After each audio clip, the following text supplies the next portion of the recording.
A report published by the Asian Development Bank says power generation requirements in Sri Lanka currently grows around 4% annually.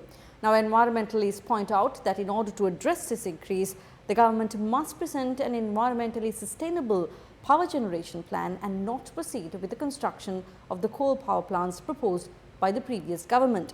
Newsfirst.lk reports more on this. The world today consumes 65% more coal than it did in the year 2000.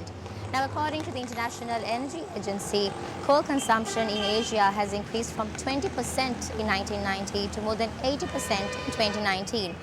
Now, one of the main reasons for the increase in coal usage is this myth that coal is the cheapest source of energy. The reason some people still push for coal power is because of the myth that coal-based generation is cheap. Actually, the cost of generation from a new large-scale solar power plant is less than 50% of a new coal. This is not unique for Sri Lanka. Globally, coal power is being displaced because renewables and gas is cheaper. The previous government policy was to have 50% renewable energy by 2030 and 100% by 2050. The policy manifesto of SLPP says that 80% of energy will come from renewables in 2030.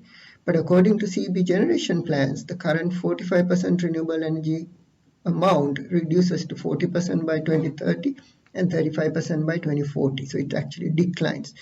Adding more coal power to the grid will mean that we will never meet these targets of renewables. Our potential of wind and solar power exceeds our energy needs even in 2050. If we couple our solar and wind development with smart use of hydro resources and battery storage, we can get there faster and provide cheaper energy to the country.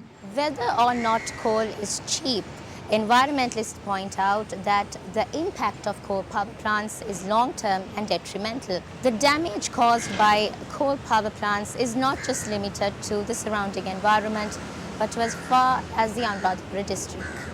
Because I've been to Norwich and seen areas which fly ash has deposited and the damage to crops and actual impact on humans. Particular problem for us with Norwich is that prevailing southwest monsoon winds takes this sulfur dioxide gas right through and across Anuradhapura, and there are many monuments that can be damaged by sulfurous and sulfuric acid, especially if any statue or any other monument is made out of limestone, which many are, crystalline limestone statues of the Buddha and Bodhisattvas. All those will erode and practically melt away. Environmental impact is severe and it's going to go on for many years. Now, this president has said that our renewable energy target by 2030 are going to be 80% renewable. So if we are going to put up new power plants that are powered by coal, how are we going to ever get close to those targets? 300 billion US dollars.